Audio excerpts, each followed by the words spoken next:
Operation आतंक पथ। यह ऑपरेशन है उस रास्ते का जो आतंकियों के लिए खुला है। न्योता है दहशत के सौदागरों के लिए, खुला आमंत्रण है आतंक के आकाओं के लिए। क्योंकि हम जिस रास्ते पर आपको लेकर जा रहे हैं वहां ना कोई हाफिज सईद को रोकने वाला है, वहां न बगदादी के लिए कोई बैरियर है और न रास्ते में अल जवाहिरी के लिए कोई रेड सिग्नल है, न आतंकियों की फौज के लिए कोई ब्रेकर। यह तस्वीर है सूबा उत्तर प्रदेश की और राजधानी दिल्ली की, जहां खुफिया एजेंसियों ने अलर्ट जारी किया हुआ है। उसके बाद भी समाचार प्लस की पड़ताल में जो तस्वीर सामने आई वो वाकई में डराने वाली है। आज जो आप देखेंगे, हमारा दावा है कि उसे देखकर आप सिर्फ हैरान नहीं होंगे, दंग रह जाएंगे।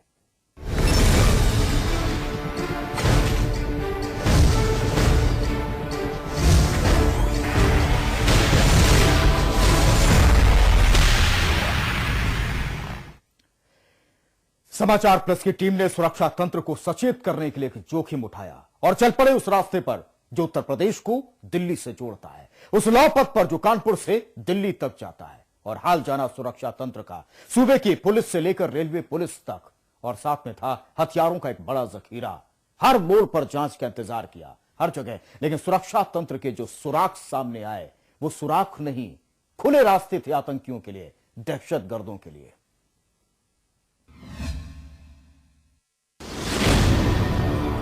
उत्तर प्रदेश में आतंकियों का स्वागत है। प्रदेश में हाफिज सईद की खुली एंट्री। हाफिज आएगा तो कोई नहीं रोकेगा। यूपी में बगदादी के लिए खुले हैं सारे बैरियर। अल जवाहिरी आराम से आ सकता है उत्तर प्रदेश। आतंकियों की राह में यहां नहीं है कोई रोड़ा। दहशतगर्दों के लिए खुले हैं यूपी के दरवाजे। सड़क से आए या प्रभु की रेल से, चाहे साथ में लाएं हथियारों का जखीरा, यहां नहीं कोई पूछने वाला। आइए महसूस कीजिए दहशत के ताप को। खोखले सुरक्षा तंत्र की तस्वीर दिखाएंगे आपको। धमाके, धमाके और फिर धमाके, लेकिन कानों में जो रुई पड़ी है। हमला, हमला और फिर हमला, लेकिन नींद नहीं टूट रही।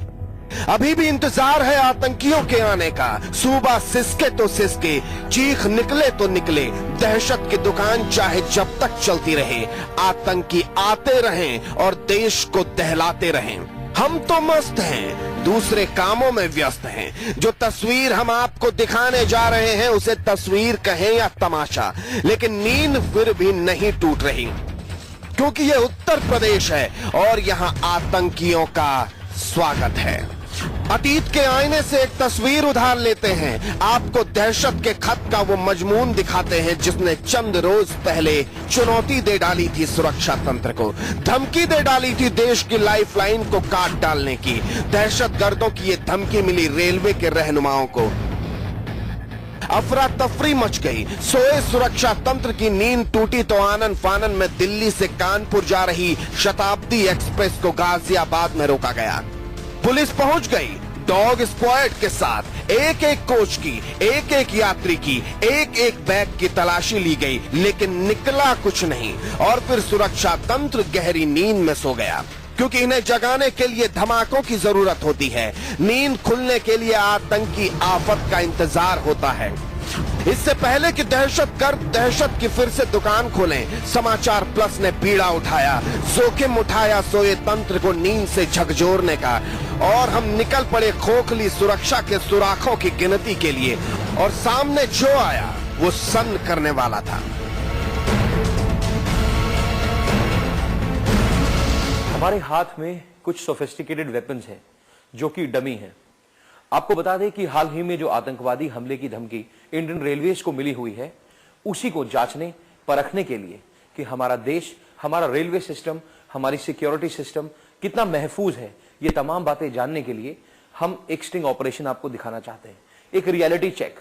ये तमाम हथियार जो आप देख रहे हैं ये सब डमी वेपन्स हैं, एकदम असली दिखने वाले। ये weapons by road Kanpur, Uttar Pradesh के कानपुर शहर तक हमारे साथ सफर करेंगे और उसके बाद रेलवे के पार्सल डिपार्टमेंट के माध्यम से इन्हें हम नई दिल्ली भेजेंगे और हम आपको दिखाएंगे कि कैसे रेलवे, जो कि एक सबसे बड़ा ट्रांसपोर्ट सिस्टम है इस देश का, वहां पर सुरक्षा व्यवस्था कितनी लचर है। अब आगे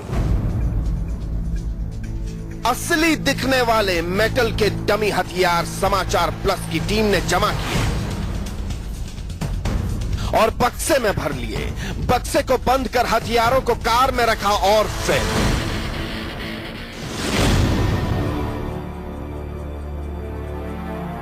तो यहां से हमारा सफर शुरू होता है। बने रहिए हमारे साथ हथियारों के इस रोमांचक सफर पर। समाचार प्लस की टीम मेटल के डमी हथियारों के साथ कानपुर के लिए रवाना हो गई और फिर हथियारों से भरे बक्से के साथ कार यमुना एक्सप्रेसवे पर दौड़ने लगी। समाचार प्लस की टीम को इंतजार था किसी सुरक्षा जांच का, सुरक्षा कर्मी का, लेकिन हथियारों के साथ समाचार प्लस की टीम सफर करती रही। किलोमीटर दर किलोमीटर कानपुर की दूरी कम होती रही। नोएडा से कानपुर की तरफ चलते हुए मथुरा आया, मथुरा टोल आया, आगरा आया, फिर टूंडला आया, इटावा, औरैया पीछे छूटते गए और फिर अकबरपुर के बाद कानपुर आ गया।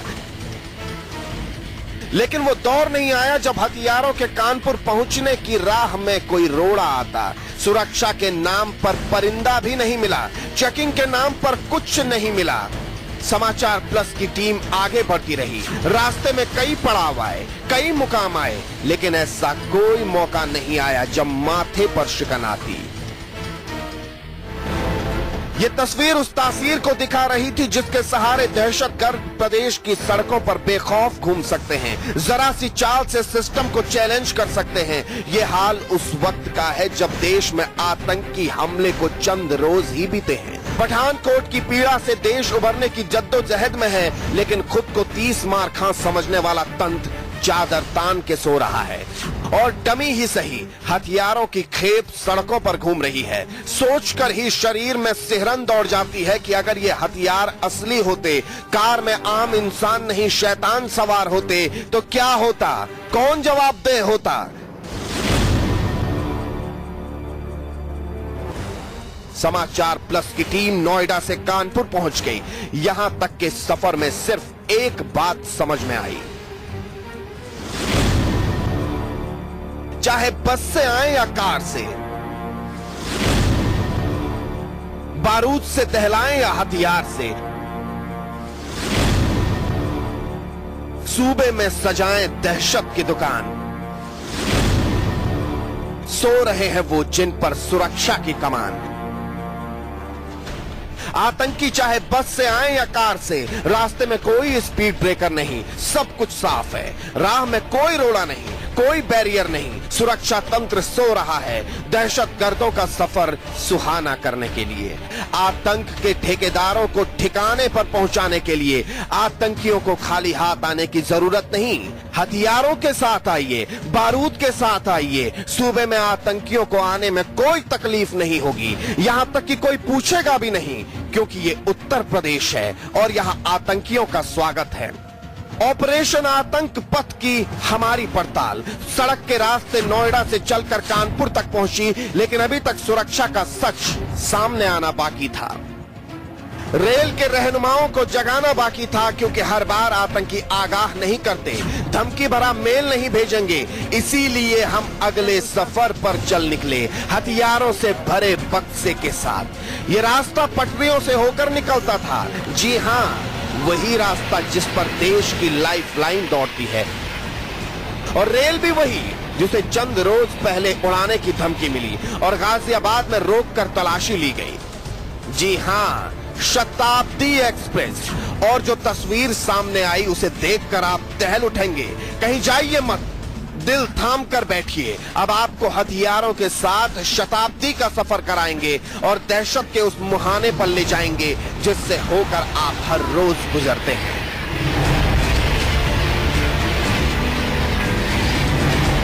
सड़क के रास्ते हमारी टीम कानपुर पहुंची और हथियारों का जखीरा साथ में था और सफर था प्रभु की रेल में, उसी रेल में जिसकी चंद रोज पहले उसे उड़ाने की आतंकियों ने धमकी दी थी। उसके बाद गाजियाबाद में रोककर 2 घंटे तक गहन तलाशी भी ली गई। लेकिन 2 दिन बाद फिर सुरक्षा तंत्र का हाल क्या हुआ, आप देखिए ना।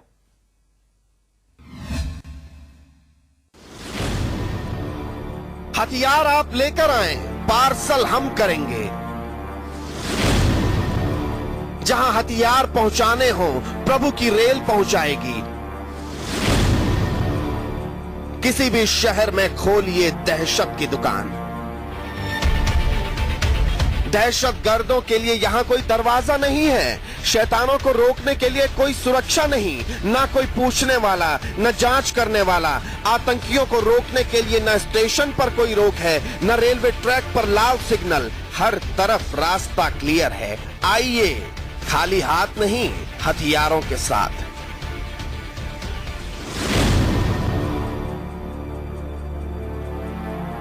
इस वक्त हम मौजूद हैं कानपुर सेंट्रल रेलवे स्टेशन पर।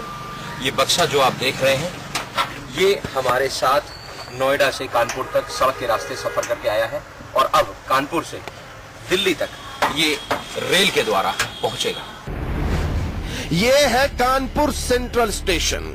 हथियारों का जखीरा रिक्शे पर लाद कर यहां पहुंचाया गया। ये सुरक्षा तंत्र में एक और सेंध थी। कोई सोच भी नहीं सकता इतनी आसानी से हथियारों से भरा बक्सा स्टेशन पहुंचाया जा सकता है। अभेद कहलाने वाली सुरक्षा में सुराख ही सुराख नजर आने लगे।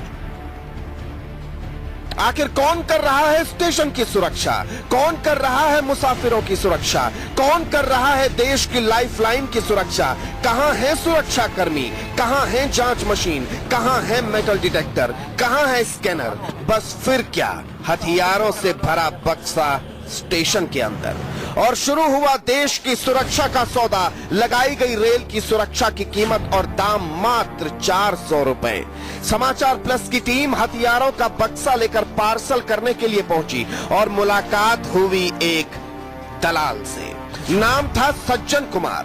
ये सौदा करने को तैयार थे, बिना जाने बिना पहचाने कि ये सिर्फ एक बक्सा नहीं, इसमें दहशत का भी सामान हो सकता है, जिससे शहर को, शताब्दी एक्सप्रेस को और स्टेशन को दहलाया जा सकता है। और पार्सल कर रहा व्यक्ति दहशतगर्द भी हो सकता है। अच्छा, अगर मान लो गोलू नहीं आते हैं तो फिर हम क्या करेंगे? फिर ये बॉक्स नहीं, गोलू आपको मिल जाएगा। हाँ, 6 तारीख है ना? 6, हाँ 6। ये क्या होता है भैया? ये फॉर्म किस चीज के लिए होता है? अभी से रूल पे कटोरी बैठनी बनेगी। अच्छा, इसी फॉर्म पे? हाँ, 80 रुपए बल्टी के, और तुम 400 रुपए दे दिए। 400 रुपए दे दिए तुमने। 80 रुपए मैं बाबू ऐसा ना यार भैया, एक जुबान पे काम कराने भैया यार ऐसा ना करो। 320 रुपए भैया बहुत है, ऊपर 80 का वो है। 400 इनकी बात पे काम करा दिया ना, काम करा कितने दे चुके हो? 400 रुपए। अरे दादा ऊपर एक जुबान में। अबे ठीक, अगली बार लेना, अगली बार फिर कर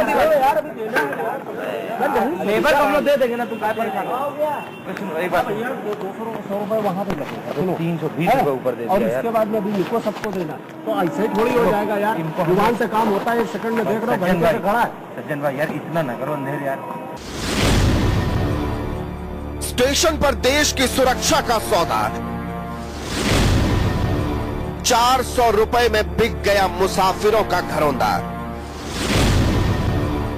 शताब्दी जैसी ट्रेन की सुरक्षा का हाल देखिए। स्टेशन पर घूमते दहशत के दलाल देखिए। रेलवे सुरक्षा तंत्र में सुराख ही सुराख। स्टेशन पर सज्जन कुमार नाम के दलाल ने 400 रुपए में बक्सा पार्सल कराने का ठेका लिया और फिर बक्सा पार्सल की प्रक्रिया से गुजरा। इस प्रक्रिया में सारे मापदंड फॉलो किए गए। बाकायदा बक्से की बिल्टी बनी, हथियारों से भरे बक्से का वजन तोला गया और 25 किलो का दहशत का सामान शताब्दी में सवार होने के लिए तैयार।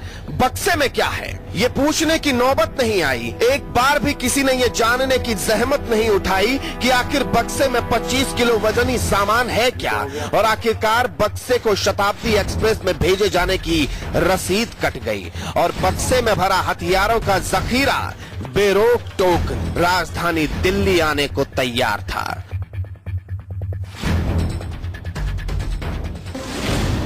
शताब्दी में लादा गया दहशत का सामान,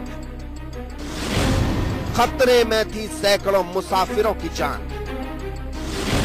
रेलवे की सुरक्षा का हाल देखिए, प्रभु की रेल में पार्सल होते हैं हथियार।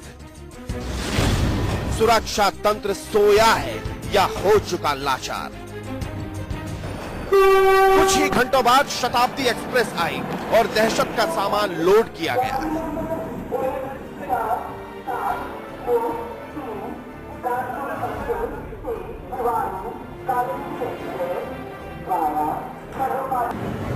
और चंद मिनटों बाद ही शताब्दी एक्सप्रेस को ग्रीन सिग्नल मिल गया और गाड़ी दिल्ली के लिए रवाना हो गई।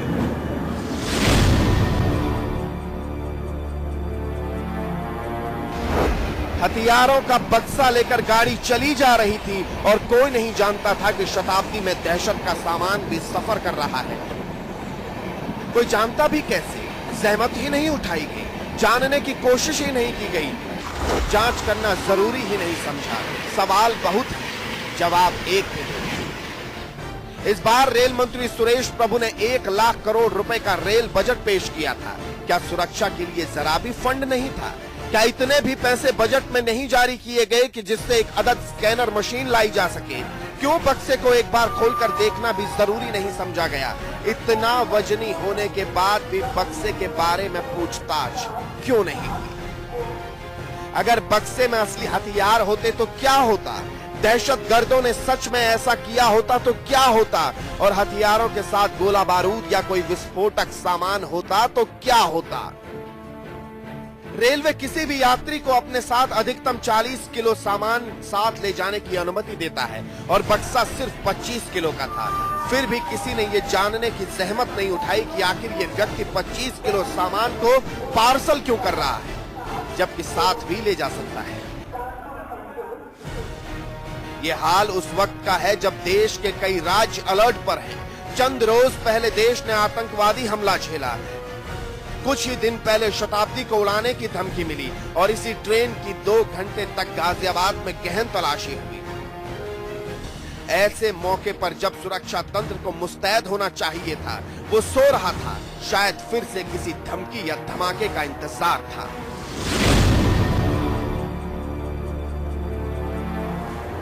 कुछ ही घंटों बाद शताब्दी एक्सप्रेस नई दिल्ली पहुंची। हथियारों से भरा बक्सा साथ लेकर पार्सल उतारा गया और पार्सल ऑफिस में रखा गया। ठीक 24 घंटे बाद समाचार प्लस की टीम डमी हथियारों से भरे बक्से को लेने पहुंची। रेलवे अधिकारियों और पुलिस बल की निगरानी में बक्से की सुपुर्दगी लेकर उसे खोला गया।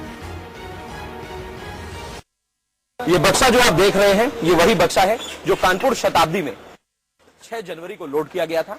अब रेलवे की पार्सल डिपार्टमेंट द्वारा इसे यहां पर भेज दिया गया है। आपको दिखा दे, वही बक्सा है जिसमें वो खतरनाक हथियार थे। ये बेहद दुर्भाग्यपूर्ण बात है इस देश की कि रेलवे, जो कि यहाँ का सबसे बड़ा ट्रांसपोर्ट सिस्टम है इस देश का, जिसके पास सिक्योरिटी के तमाम बजट्स आते हैं, उसके बावजूद भी ये कितनी दुर्भाग्यपूर्ण बात है कि जो यहाँ का पार्सल डिपार्टमेंट है वहां पे स्कैनर्स नहीं है। इससे पहले भी आपको बता दें कि कई बार रेलवे के पार्सल डिपार्टमेंट के माध्यम से डेड बॉडी से लेकर के कई अलग अलग आपत्तिजनक चीजें भेजी जा चुकी हैं, लेकिन ऐसे सेंसिटिव टाइम पे जब देश के ऊपर आतंकवादी खतरा मंडरा रहा है, ऐसे में अगर इतनी बड़ी नेग्लिजेंस होती है तो ये बेहद दुर्भाग्यपूर्ण है। इस तस्वीर को देखने के बाद प्रशासन के होश फाख्ता हो गए और वहां मौजूद लोग सन्न रह गए, सोचने को मजबूर हो गए कि हमारी सुरक्षा कर कौन रहा है। ऐसे हालात में दहशतगर्द आसानी से अपने मंसूबों को अंजाम दे सकते हैं। ऑपरेशन आतंक पथ को अंजाम देकर समाचार प्लस का उद्देश्य कोई सनसनी फैलाना नहीं है। हम सचेत करना चाहते हैं सुरक्षा तंत्र को, रेलवे के रहनुमाओं को, सूबाए उत्तर प्रदेश के हाकिम हुक्मरानों को, ताकि देश महफूज रहे। समाचार प्लस के लिए वीडियो जर्नलिस्ट अविनाश के साथ आयुष पंडित की रिपोर्ट।